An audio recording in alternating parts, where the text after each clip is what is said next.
mean that it's bad. It's just like finding like a niche in there, and so just like kind of starting to do that, I guess. We were sort of talking about,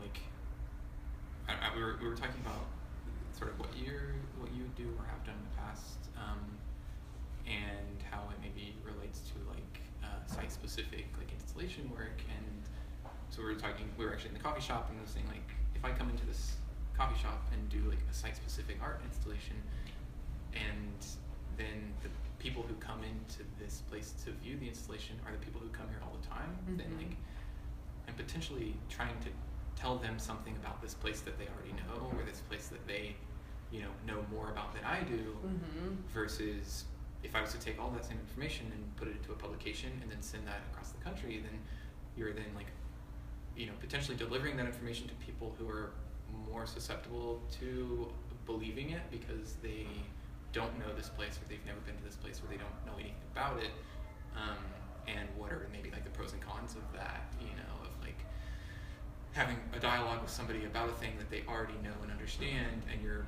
trying to give them new information versus trying to just educate somebody about something that they have never experienced or that you've potentially made up, so I don't know, what do you think of that? Yeah, well, and I think that, that definitely relates kind of to the work that I did in Green River, because like the publications we made were always like kind of between that line of like the audience is Green River, like we wanted to like make things that could be like enjoyed by people who live there, but then also like share that with people elsewhere. But but we were always kind of like grappling with that, like what does it mean to make work for people who live and already in the place. And I think it's been developing, like it's been like working through that. And I again kind of have grown from that like a journalistic view to be like, it doesn't have to be like straight reporting, like you can share, like it can live in other like more like open like artistic contexts outside of like what it is. So still working working through that, and being here has been good. The other thing, this is kind of like maybe related, but the thing that I would do in grad school too was, and I still kind of do it here, kind of like set a process, but I needed to like get out of Richmond, and I would be like, I'm going, and I would go give myself like 24 hours, and I would go to a thrift store and just buy materials, like anything that like caught my eye, and then drive to some like mountain or some hike or some place, and bring my camera, and then just like set stuff up, and I don't know, like whatever the place would kind of like tell me what I was supposed to do there, and then I would go to like FedEx after that and like make a publication. And awesome. So like I really like that idea of like you could replicate that like infinitely. Right. Is that infinite like possibility what draws you to publications? You seem to work in that format a lot. I think so. Yeah, I think it's partly my like on my lack of focus, but I think it's not necessarily a bad thing, but that's why I like to travel and to go new places, because it's like always exciting. But I think I love the idea of like publications or volumes or anything that's like kind of can be written and rewritten, and it doesn't have to exist in like one singular form. And because it exists, like you were saying, like a publication moves, like the idea of distribution and audience is really interesting to me too. So it can exist, it can come from different places, like, and then it can also be in different contexts and being experienced in that way.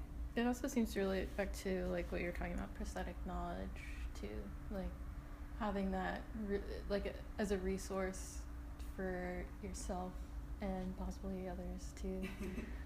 To just always go back to, and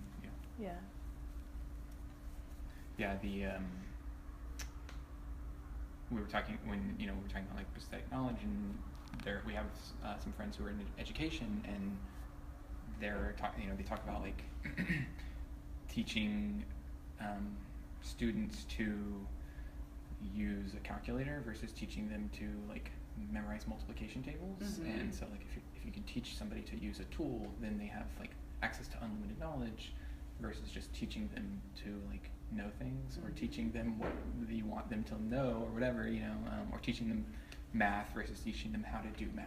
Yeah. Like if your brain's a hard drive, there's only like an infinite amount. There's a finite amount of space on there, so you can either like have that or have it be like more free flowing.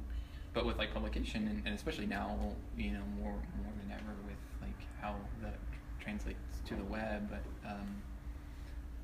that, like you said, I mean, there's so many like infinite numbers of ways that can I don't know, that information can be like shared either through like a singular publication or through a series or through a website or through all of those together, you know, creating a system.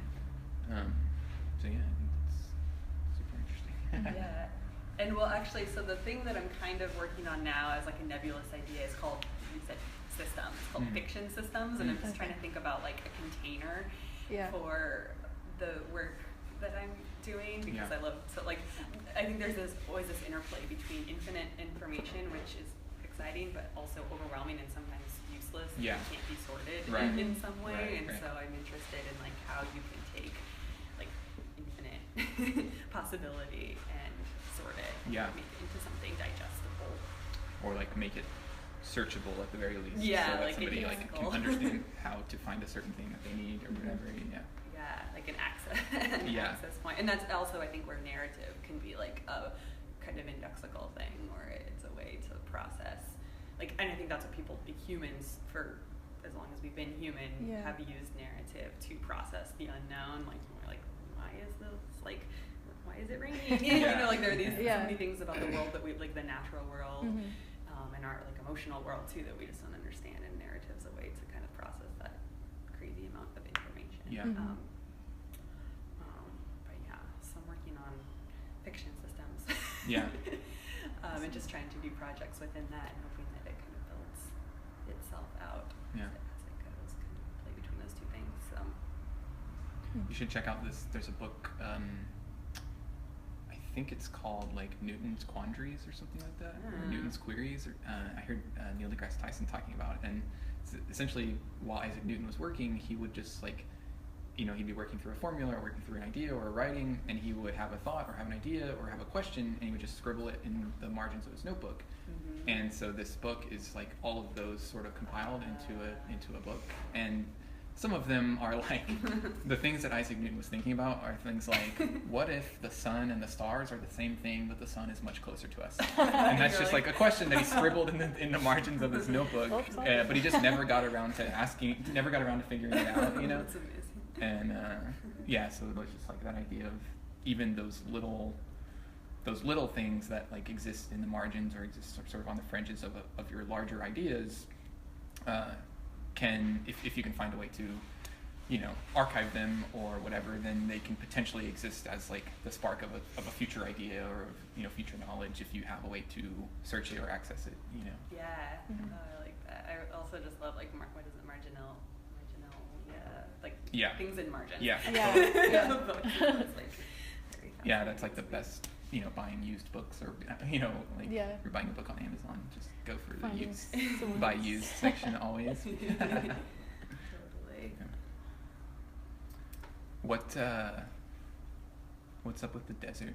Do you love the desert, or do you have any opinions about the desert? Or I love the desert, and I'm always trying to figure out why, which is maybe okay that I don't know, but I grew up in the forest and mountains, and it was like green, and anyway, so I think the first time I went to the desert, it was like, whoa, this is something that's like very different. In the forest, that like you can see things in the distance, like your perspective is just like very much like what you can see around you, and then the desert like scale becomes just something totally different. And so it's hard to process that. Just like it also seemed like a lot of potential to. I'm just like, look at all this space, like it could be anything. And I like the sun a lot. So just like from a physical perspective, and rocks, and then like I've been kind of like again like figuring out why I like it so much. And then I think one of the things is that you can see history, like the geological history is just like on display. Like in the forest, it's like you have moss, trees, like things like there's this biomass that's like covering everything, which is its own interesting little ecosystem. But in the desert, it's just like everything's like stripped bare, and you're like, this rock has been here for a long time. And nothing, you know, it just like is what it is. And so, yeah, I think partly it's like different than what I grew up in, and then partly, it's just like an open book out there. So, and it's kind of scary. Like I don't know how to navigate it in the same way. Like it's like like a survivalist type of landscape in a lot of ways. Yeah. Like how do those animals live there? How do they survive? Yeah. It's just a whole new set of skills, which is partly like my thesis was about like just kind of imagining like, you know, global warming taken to like an extreme, and like we live in a landscape that's much more arid everywhere. Like how would we humans are like incredibly adaptable creatures, and so I'm just like, well, it scares me, but I'm sure that we would find a way to adapt in the same way that like little mice and scorpions and whoever else like adapted to that harsh environment and like thrive in it in some ways. You know? Yeah, we talk about that a lot, just as like both fifth generation Texans. We've just like grown up with Western art and like see it everywhere and have this like love-hate relationship with cowboy art, you know. But there's something that's really fascinating about like you're seeing documentation of humans like will to survive off of this land that is not meant for them to survive on, you know, and like they're not supposed to be able to live there or to like manipulate the land in those ways. But you see, you know, those like, you know, 17th, 18th century like cowboy paintings of like these guys that are like exactly like you said, just like have adapted in the craziest possible way to survive in this place. Is fascinating. Yeah, and even I think that's why LA is fascinating to me too, because people it should not exist in the way that it does in Las Vegas, or you know, it's like thinking about water systems. It's like pretty fucked up. Like what it takes for me to live here now, you know. But I'm also like, I kind of wanted to like run away from that idea for a long time, and now I feel like since it's a question in my work, I want to confront it like head on. Like, what does it mean to live in a place that like is depleting so many other like resources around it just to sustain, and just like the history. Also, it's like Hollywood, or just the way like it's always New York. You go there, or like some places, and it's like it is. You've seen it in a movie a million times, and you kind of understand like it's portrayed in a certain way. But LA is just like the place where that is made. So I feel like it's hard to like pin down a singular part of it, because it's more like a production studio, and just even like in movies and in it's like the just psyche of America. California like has a certain mystique to it. It's like produced all of these things that Joni Mitchell. that are like hard truths too. It's like you see it, and like the first time I came to LA, I was like, wow. Like, I think that's how, I mean, our experience this is like, not what I was expecting. I don't know what I was expecting, but it definitely is completely different. What I was picturing or expecting to feel or hear, think about. It's very strange. The Uber driver that picked us up at the airport was like, I said like, oh, what do you think of the neighborhood where we're staying in? And he was like, well, it's dirty and overcrowded and beautiful. Like, I love it.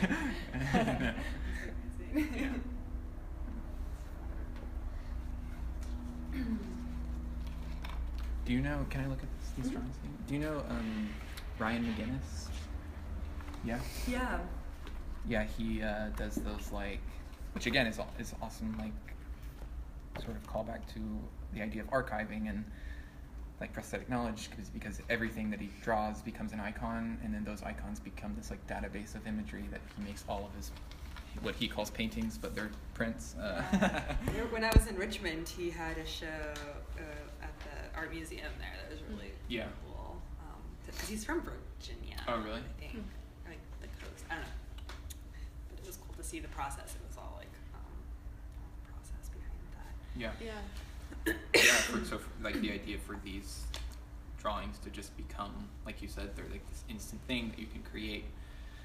This small thing, but that then potentially becomes, archived for its future purpose or whatever. Yeah. And I think I also, I went to Kinko's the other day. I still, will never give up, my love of, photocopying and just, cheap reproduction. Yeah. It's just, sometimes I'm I wish I could do nice things. Why can't I make nice things? There's, this,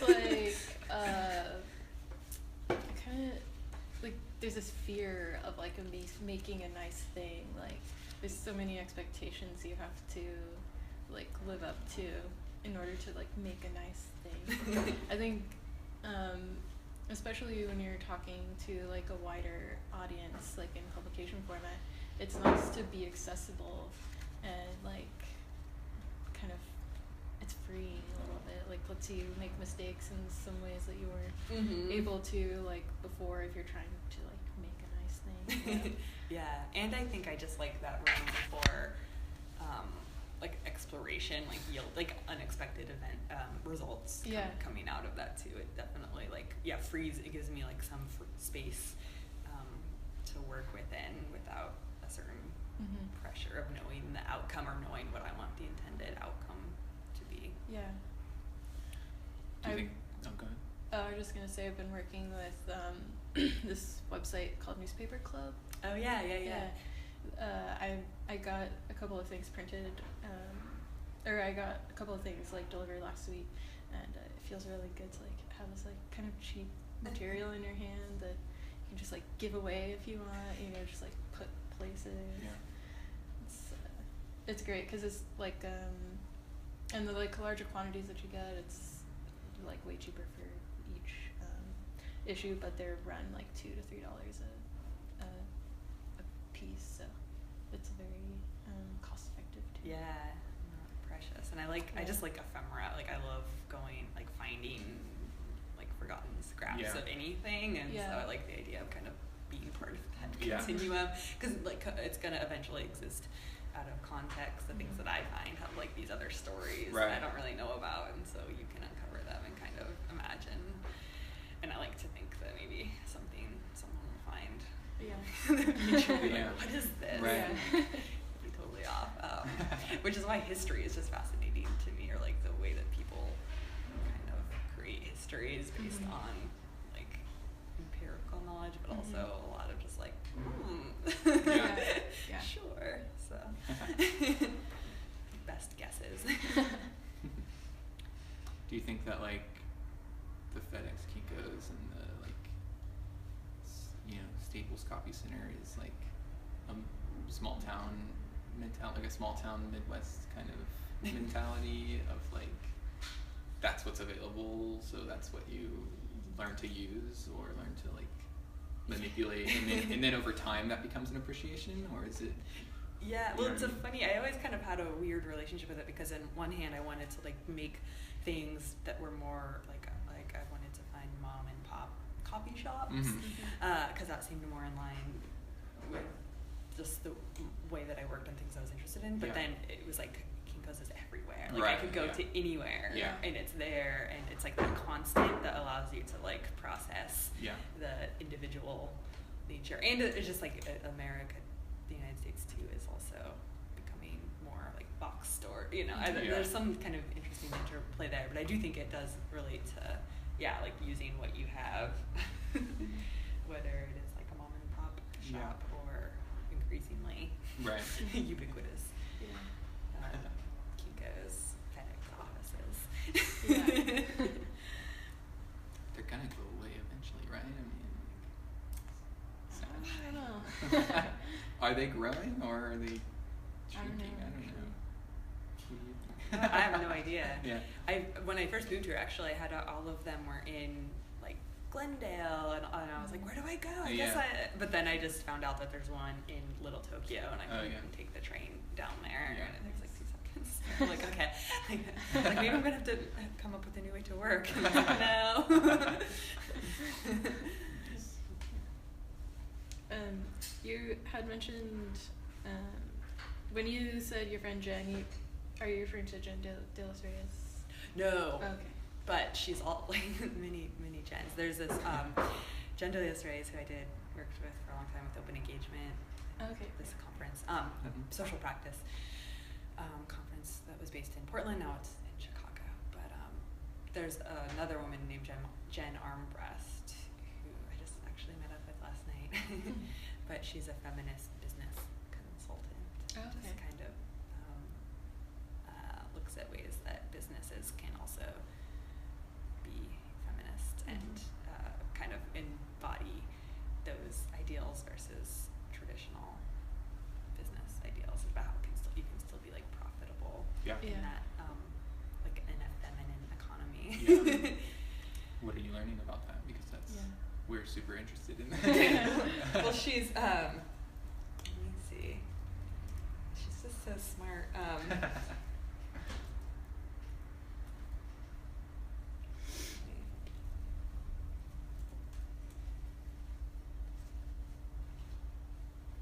Like she's got this good graphic. Where it is. Oh yeah, the feminine economy.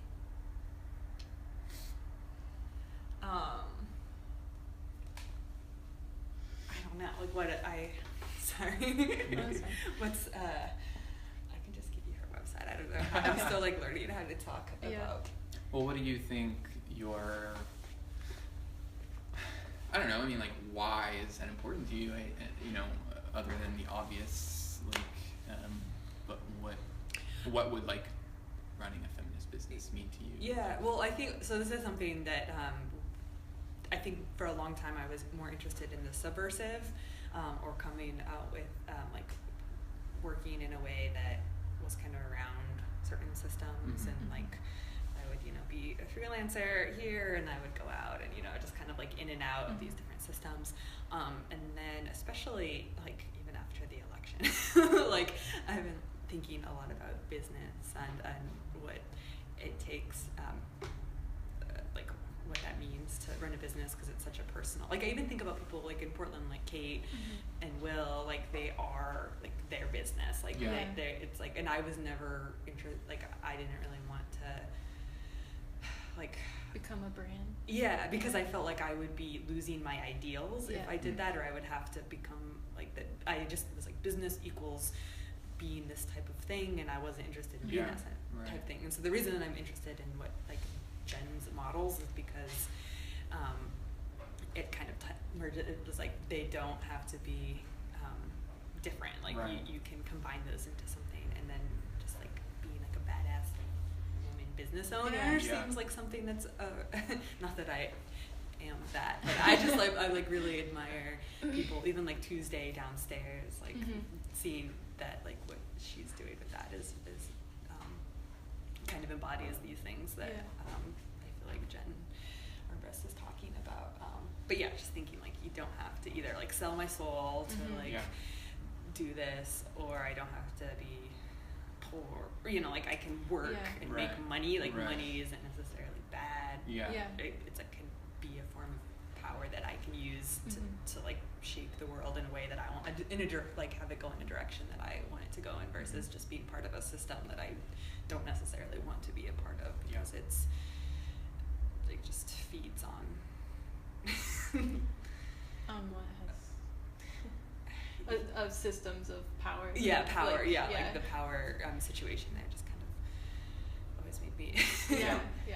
Yeah, I think about that a lot with because I run a design studio in Fort Worth. I don't know if you know that, but we like I want to honor the traditions of like the great designers that have come before me, and like the godfathers of graphic design, and like respect and honor the fact that they created this industry that didn't exist before, and that then like I can come, you know, after and sort of follow in their footsteps and create my version of that, but also like want to constantly be acknowledging that like they established like a boys club sort of thing, and like they were responsible for like the admin and all of that bullshit in the 1960s. And so what's the new version of that, of like honoring those traditions and honoring the like I said, the sort of people who established this industry, while also like being aware of like what they did wrong, you know. So yeah, that's good. It's good. It's tricky. Yeah, it's like where do you even start? But I feel like it's nice, like what Jen is doing. I'm like, oh, it's like a toolkit of like how, because it's not gonna instantly, like things aren't gonna change like that, but they will. Yeah. Enough people do it. Exactly. And I feel like a lot of, I don't know, I'm excited about a lot of things that people are doing, and it's really great to hear that too. They also like had a very like specific definition of what design was and like what it meant to be a designer. But it's like, it's good to question those, because I could never like make a typeface, like I don't feel like I could ever, but you know, people would still be using like 100 years later. It's like a lot to live up to, but also like knowing that you can like question those like traditional paths and activities and like methodologies is empowering. Definitely, yeah, and just know that we're all still like shaping history. Yeah. And that it's like a continuum of bad things and good things. Yeah, it's kind of like why, but also why not?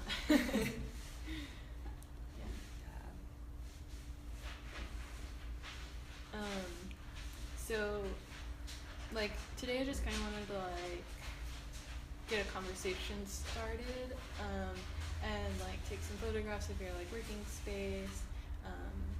Maybe if you would be into like scanning these or like taking photographs of them, if that feels like an important part of your process that you want to show.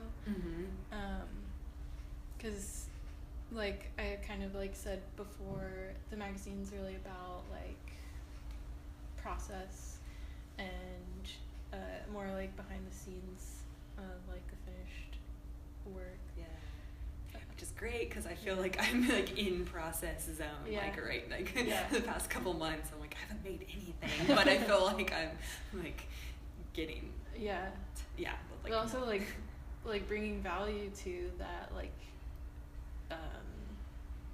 place of flux, because I kind of feel like in my own practice, like I don't I think a lot more about stuff, like I do way more thinking and like ideation than I do like actual like finished things. But yeah, it's like a really important part of or to me, and I don't think enough people like talk about that. I love, like, that's why I'm excited about the whole thing. And plus, it's about process, but then you actually do make something. The magazine exists. Like, I love the idea of turning something like process into something. It's like, look, this is it. It's kind of a fun interplay. And that's part of why we want like include our own voices in it as well, is to like, you know, it's about sort of trying to bring down the curtain of like the mystique of an artist going into their studio and then emerging with a finished work, and like that the being ego of the artist, that and being like magic, the genius of. When I went to grad school, actually, I've mostly been around graphic designers, and so a lot of my friends that I met there were artists, and I just remember like going into their studios and like seeing them just like throw away sculptures or just like I'm like, you can't touch that like that, like I'm kind of, and I'm just like, whoa, this is not, like, I'm so used to encountering art in a certain, like the white cube, you know, in such like a specific place, and it was really like cool and strange to see behind that for me, because design, like I was constantly seeing behind like people, like designers' processes and that kind of thing wasn't new to me, but Yeah, that was actually something else we had talked about, was the balance of creating work that exists in, creating work that exists in a gallery space, specifically, I guess, with like the thesis project of yours, where like the finished product was, in some ways, that like gallery work, but the ideas and the process and like the larger message was not about that at all, and was about this actual place that was far away from the gallery, you know. Mm-hmm. And so like maybe how you think about the balance of like making work that can, artwork that can exist in a gallery and can potentially be sold in a gallery, versus art that takes place in a publication or takes form of a publication, and can reach a larger audience and that sort of thing. And do you see like that there's a big difference between the two, or do they inform each other? Yeah, I mean, I definitely think they inform each other. For me, again, it's been like this process of coming up in Portland and like being entrenched in the kind of social practice art there, and just thinking about that. Like I was always interested in things living in the world, and being in like that context, and then kind of going to school and being like around so many people who saw the importance in the gallery space and like that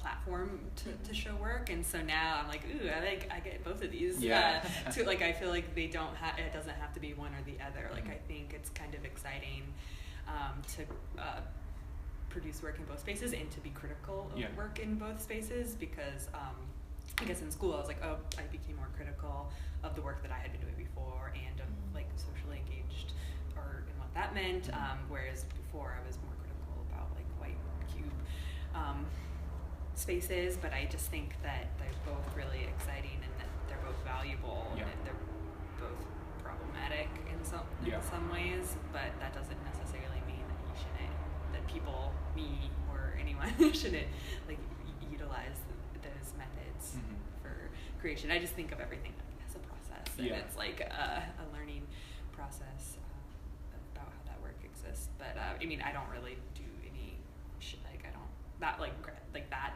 was the first time that I had like a platform to do that. It was like really strange. Yeah. Like, all right, here's this space, now like make stuff. And one like part of me was like, wow, I can do whatever I want. And it was really like freeing to think about that it could just exist because I wanted it to, and that it didn't have to like have some other reason to be there, which was like, whoa. But that's generally not how I work. I want things to move and to become part of a stream of information and material, but like the ecosystem of like, I feel like publications exist in that kind of like knowledge ecosystem. Versus, but I love books about exhibitions. I love like my favorite part of museums is always like the bookstore. Right. And I love the catalog. I love thinking about that, how it exists in real life, and then it gets shared and becomes something else. And like even viewing art on the internet, or anything design, it's changed the way that I think about it. Or it used to be a thing where you'd have to be there in order to experience it. Now we're experiencing it through these other methods, which takes away, but also like adds this new layer of what the objects are and what the experiences are. Like, I don't know, I think it's cool. I think that the current sort of thought process for a lot of designers that are working in this sort of in between of art and design, it's how can we design tools for the web as well as design formats for print that aren't trying to replicate the experience of being there, but are trying to like create an alternative experience that is just as good but different, and is made for this thing or for this book or whatever. So the one thing, maybe this is a question for you guys, but it's something that I've been thinking about, especially being like back in school and thinking about designers or artists and artists who are designers, and like education in that realm. I'm curious about how, like, what that means when students learn to I don't know exactly how to formulate this, but like I feel like I taught and was around a lot of students who were like doing this really cool stuff, but I'm like, how does this gonna exist in the real world? Like I feel like schools kind of like creating this group of people, designers who kind of go between those two worlds, and I'm just curious about what that like I like it when I meet other people who are doing that, because I don't know what it means, like what kind of tool set they're being given. I don't know if that makes any sense, but just this idea of like design as a commercial output versus it. Like I just like sometimes I'm like, I hope that you don't lose that like once you emerge. Totally. I don't know. Yeah, that's like if you find an answer to that, let me know. That's like basically what I've been asking myself, because like I'm like halfway through a 3-year program in Arlington right now, and I kind of like straddle intermedia, studio, and the visual communication design department. And like, so for me, trying to figure out what is design, like, because I use it as a tool, but I don't necessarily like use it for like commercial purposes. So like, I don't know, but yeah, I think that a lot of people are starting to like just use tools that that they can learn and like apply in different ways, and what has previously been traditional. Yeah, and it's like I feel like just access, like part of that is that the internet, or we have like those tools, we have easier access to them. I don't know, it's kind of a fun time to be like, all this. It's like when, you know, like paint first came out, you're just like, this, like whole new set of tools, and just be like still kind of sorting out how they can be used. But I think I'm currently leaning towards the notion that like design is for those people that you're describing who sort of live in that in between, or you know, walk that line of like designer as artist, or vice versa. Like design is a tool that one can use to, you know, improve the experience of art, or improve the way we interact with art, or, you know, but isn't always, or shouldn't always be thought of as having the potential to be like elevated to the realm of art, or you know. Yeah, because I think that like design as a tool has the opportunity to reach people outside of that pretty elitist environment. I think that goes back to like social practice a little bit, like trying to reach people where they are in their everyday lives. And just a broader audience in general. Yeah, which is so exciting to be, and like going to art school was a huge, like, I was like, whoa, there's just this like academic, I don't know, like I think about design, like designers working in different contexts, like more of an art context, and seeing how it's like academia is kind of one avenue to perpetuate that, but then I'm just like, oh, I just want it to live outside of the world, like I love academic context, but I don't like, I just, anytime something is so, there's only one way for it to exist, it's like kind of frustrating to me, and so I just want to mix it all up. Do you find that you, or this is derailing, but do you find that like the place informs the work, or that the work is like interpreting the place? You know what I mean by that? Yeah, I mean, I think it's both, but I do think the place. Wait, say that one more time. Like, I don't know, in a weird kind of like, does the place tell you what the work is, or is the work an interpretation of the experiencing the place? Yeah, I mean, I think it's just a combination of both of them, because on one hand, it's like the experiments that I would do in Virginia, or I just go out and be like, all right, what do you like? What do you have? Yeah, and I really like the idea of using specific ingredients, like thrift shop stuff that was like from most of it. I don't know where it comes from, but like the surrounding area, and like using that. But then, and I knew that it wouldn't be the same, even if I use that same methodology in a different place, I would get something else. Yeah. That's different, but then in some respect to it is like I'm still going at it with my perspective, with my, like I'm still interpreting the place, even though it's like telling me some of what it what it is. I think that right there is can potentially be like an answer to your previous question of like the process of like formulating methodologies or formulating a plan, or like even having like 10 bullet points that like every single thing has to hit all of these marks, or like these are the steps by which I do that. Like that's a designer's mentality, of like creating a method that you follow every single time. And so like that's a tiny way how like design is informing the artistic practice or artistic process. And that's the other thing, again, like becoming friends with more just like painters and sculptors. I'm like, wow, your brains do work. I feel so like, I think I'm not that organized, or that I'm a little bit like off kilter from like the designer, but then I'm like, oh no, like I'm still so systematically like in a messy way, but systematically like organizing things, and like the design, like I will always be a designer, like that is the core of me. I think it's like an approach to like trying to answer questions, or like in some ways it's trying to like solve a problem, but at the same time like there's no solution, which I think is a very like putting, like you said, like using that methodology to approach questions and ask questions rather than like solve problems.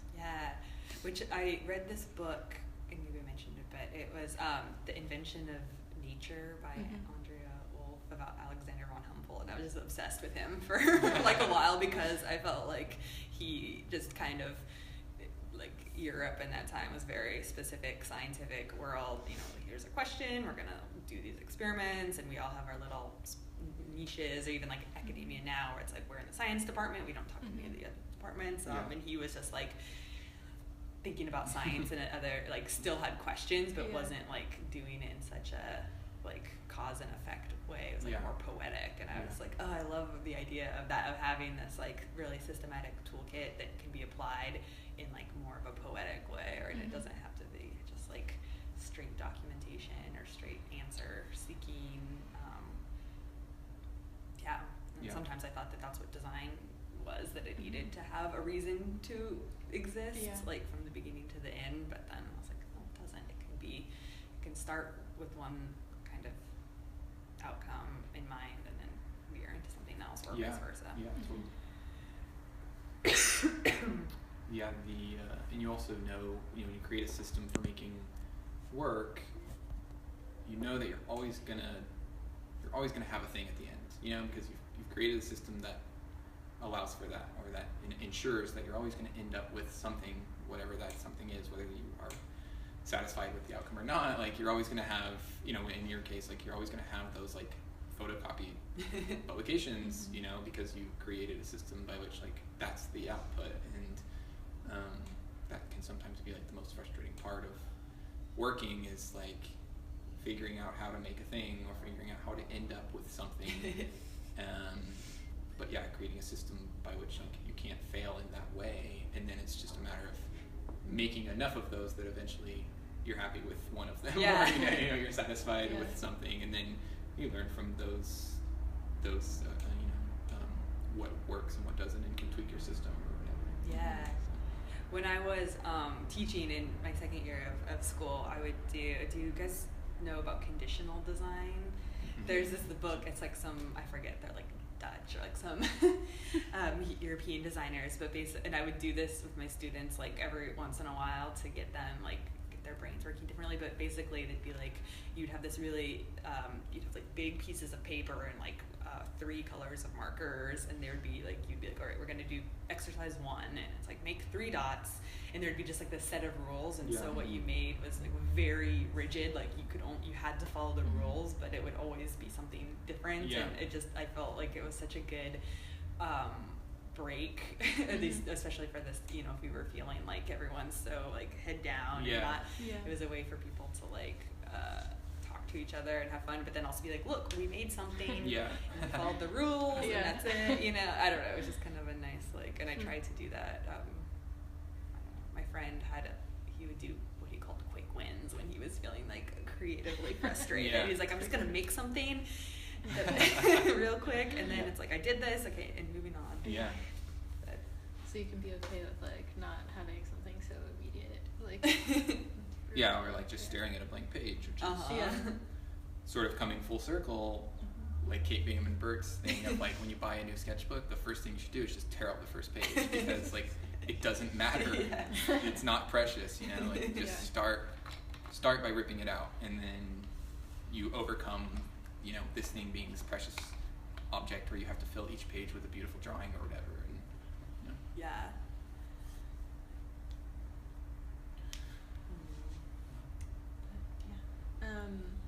Well, do you mind if we get some like photographs of just a couple? You can do whatever, I don't know. Or is there anything else you want to talk about? I mean, I feel like we covered some good, it's really nice to have conversations with people about design. That's why we do this. That seems like a fun thing to do. Just meet, like I'm sure everyone you talk to has like a totally different perspective. It's like a constant like learning process. So I really like the idea of like conversation instead of like interview, because interview seems very like one-sided, like you're asking questions, they're answering them, you're not, like, you might learn something, but like if I'm just like asking you to tell me things, like it's not like a back and forth. And it just stresses me out, like like must have the right answer. But I feel like everything, it's like I love things that are give and take, like work that asks something, like a publication asks something of the audience, and I feel like conversations allow that like give and take to occur too, so I like that for sure. We actually did we curated like a performance called Give and Take. Nice. It was like I have some like experimental musician friends and this artist Alan Palmer, and they just like for an hour just like played music, all improvisational, and then like Adam, who like part of his practice is like listening to music and kind of synthesizing like sounds and structure and stuff, and he just like drew stuff based on what he was like being input to, and then the musicians would like feed off of like what he was drawing, so it's like feedback loop. I really like feedback loops. It's like you don't have to stop anywhere, you just like and they would try to like trip each other up, just like having fun with it. They would try to like play something that were like try to play something that he couldn't possibly draw, and then he would then like start drawing in a way that was like trying to, you know, steer them in a direction, and it was awesome. That reminds me of another thing that another kind of like recreational activity in grad school is my friend Alex and Hong would do this event called Hot Dog, because Hong thought that hot dogs were really funny, and it was like when we were feeling like really stressed out about, you know, having these obligations, and Alex is a musician and we just set up all of his equipment, like like his synth and just like all of these things, and we'd set up a projector and then just like invite people to come, and like we'd have stations where you like would do visuals in response to the music, and like I don't know how to play the musical instruments, but like it was still like just seeing, it was like a space for complete experimentation that it always like turned into something or had some type of gel of an experience. So like doing music, something different than what you're used to. Because I don't I'm not musically inclined at all, and I feel like it must be be cool to work with musicians and see how they approach similar questions. Because everyone asks the same questions probably, and no one talks about the questions. Yeah. And so I'm just like, what are you thinking? Yeah. All the time. But. Yeah, and we also a big part of the dinner time content is these conversations that we have, and then pulling out the resources. So in the back of each issue, having a section of these are all the books that were mentioned, or these are all the artists that we talked about, or all the musicians that we talked about, or whatever. So. Yeah. I love that. I love lists, and I love reading other people's lists, books that they were I love all of that. So we just geeked out over the best books that Bill Gates read in 2016 list.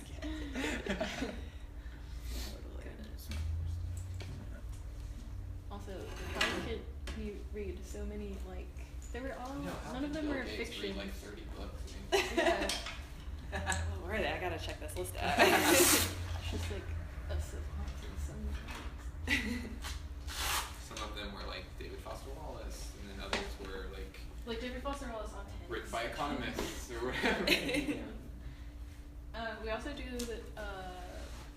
a section in dinner time that's more of a conceptual exercise for readers to take part in. And we generally base it off the featured artist conversation and working process. So if you have anything specific or any ideas about simple exercises that people could do, that'd be great. I've generally just written them myself, but we've done 2 issues before, and I really want to start working, collaborating with the artists to develop those. Yeah. You don't have to think about it. I mean, you can think about it, but you don't have to tell me. It can be something that we can have an email conversation about. Okay, because that's really exciting to me, but I don't have no idea. Off the top of my head. Just off the top of your head, just make a exercise right now. But just be thinking about that, and I'll also once I take all of this content back and kind of get it organized in some way, I'll probably send you some more questions to fill in any holes that might occur in the content. So but cool. So glad that you guys are doing this. I can't wait to. Yeah, and we'll send you a couple of issues if you want. Hopefully it doesn't say. That's the thing that terrifies me about print sometimes. I feel a lot of my commercial work is digital. I've been working, and I'm oh, it's so great because if you make a mistake, you can just fix it. There's a permanence to print. That's what also scares me about I could never come to a decision of and that's where Wes's process came into the development of dinner time. I don't want to have to deal with those problems of how's it gonna look across multiple issues. I don't know. There's so many options. Yeah. But, yeah. So. I love I also love collaborations or between designers or between different disciplines. Mm-hmm. It's so nice to see how those people who have different points of interest can intersect and help fill in the gaps together. It's good. That's why I like working with Nicole, because I don't know, we always compliment each other in a nice way. She is really great at writing and talking to people, and I'm much more awkward and visual, and so it's wow, when we get together, it's you do the things that I'm not good at, and vice versa. That's funny. You just described our relationship I'm very awkward in person, and Wes is always knows what he's gonna say, or has really nice thoughtful things to say, and how do you just do that on the spot? I have to write down all these questions, and I am much more I think more well spoken in writing. Can't figure it out. Camera does it look like? I think that's also part of why I started doing more speculative design work in schools, because we would have to give a lot of presentations that were supposed to be very informational and just like this, and I couldn't deal with that. I was like, I don't, no. That's not what and so I would make these like performances instead, again, like that subvert, like a way to subvert the existing system and to deal with my own like stage fright or something. If you like perform, then you don't have to follow all the rules. You can like kind of, but you still are following the rules. I like that like kind of I totally relate to that. Like academia has this very structured environment, especially like master's programs are like sometimes very structured, and like do I have to work within do I have to start something now and then finish it by this time? Like it just seems very like why should I? So I've kind of like worked my way around that in some ways too. Just like, but I'm still also trying to figure out how do I like talk about what I do in a way that makes sense, but also like leaves room for me to change that. I have only like just started trying to figure out how to talk about that, and like, because you have to justify what you're doing in school, especially. But I'm just like, I don't want to justify it. I just want to do it.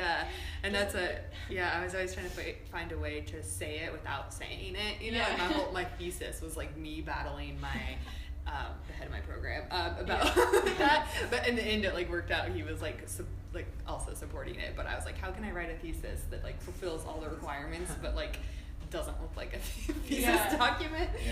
So.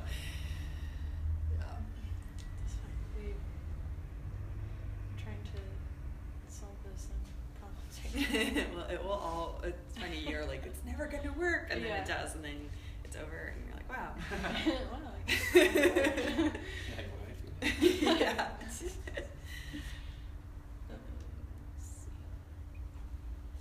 So who else works in here? So it's, there is Paul, who's here, and I'm just kind of like, this is his whole space, and then Julio, and then Lillian, she does she has those blankets and does like painting and things, and then her husband will use the space to make music, but he's never here. They mostly use it as a showroom and events and that kind of thing. But I really like this plaza because there's awesome. Just people doing stuff. Yeah, right. I used to have a space on Sunset Boulevard, like a storefront that was nice too. That was like a co-working space. There were 8 of us, but it was so isolated. Like there was just us and then businesses. And so here it's nice. You can like stay in here and work, and then if you want, like go see what other people are doing.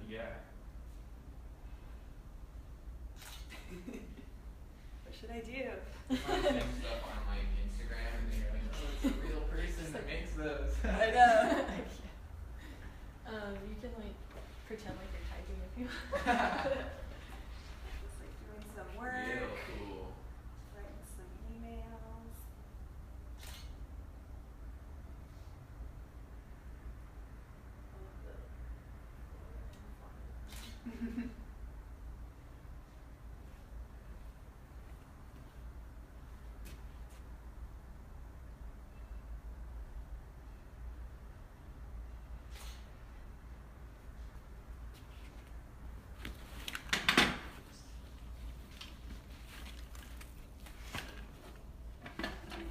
Did you know Paul before y'all shared the studio space? I feel like I've actually known him for a while now. When I first came to New York, I like stayed with him in Rand. And I guess I know him from Portland, like Will Bryant or something. I don't know. He's like one of those people I knew on the internet for a long time, and then we met in person, and then we're like, now we're friends in real life. Do you know who Brian Trimble? Yes. also she's in that world. That weird circle, yeah. She gave me a manicure once. Oh yeah, I also got a manicure. It was the only manicure I've ever had, the first and last. And it was in Green River, Utah, which I also really enjoyed. Oh, it was in Green River, that's cool. Yeah, because she was like traveling, which is a long time ago now. 4 years ago. Yeah. How do you guys know her? Because I saw she was in the last issue. Yeah. She studied at UTA. I think she started her undergrad. Yeah. At UTA. She's from Fort Worth. Yeah. Ah, And so her, my graduate advisor in the printmaking department had Nancy Palmieri, made us talk to each other. So, yeah. But Nancy is also one of those connectors. Yeah. Part of that SGCI and EPC, those printmaking conferences. Pretty much everyone I know through people I've met there. I love it when you meet people in that way, and then you meet people through the people you met through that. Yeah. And then someone's like, "How do you know each other?" And you're like, "Let me trace." Totally. I don't know. It doesn't matter. It doesn't matter. Yeah, and she came to UTA and Paul and I worked on a zine, Go Fly a Kite, a zine where she just went around and would fly kites with people in all different places and then document, and then she made it into a zine. And Nice. So our friend Dave was driving a 70s Volkswagen Beetle, and we tied a kite to the back of it and then took it to the top story of a parking garage and drove around with a kite on the back of his car. I love it. Yeah. Do you mind if I look at this book? Yeah, that's actually Paul's self-promo book that he made. This is nice. Yeah. It's an edition of 3. I'm very impressed. So those book art skills. Well, no, someone else made it. Okay. But I want to work with this person. Paul book. One of these. Yeah, she's here in LA.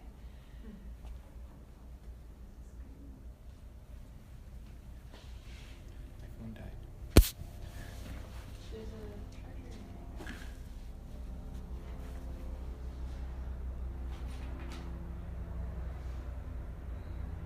I also just found another person called, I don't know what her real name is, but her Instagram is Blobby Baby. Ah, I don't. But wait, maybe I do. I think she's here. Oh no, I think Sorry, I think that they're dating, Oh, and I think she lives in New York. Yeah, that's what I think too. But I try not to cry too much.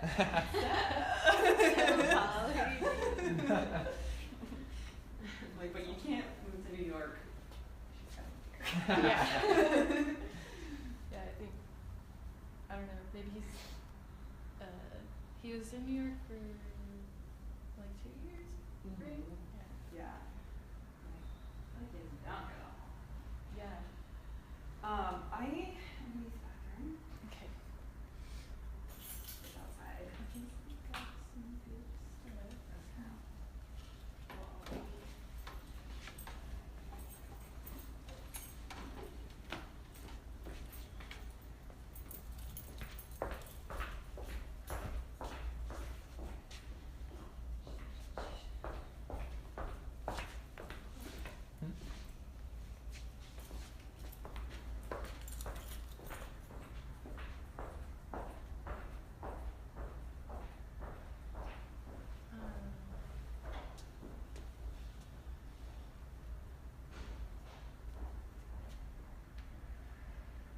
Yeah, I think it'd be great to get some scans and some just the digital work. If you have the Green River, we can photograph. And then even photography of Hers that hikes and stuff and walking. yeah, or even the way we used Nathan's Instagram feed to do like that grid. Okay. That was really nice, especially since a lot of the work is like place based and about her like experiencing places. And then anything that she wants to send scan and send and books stuff. Cool. Under my music part.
Where's your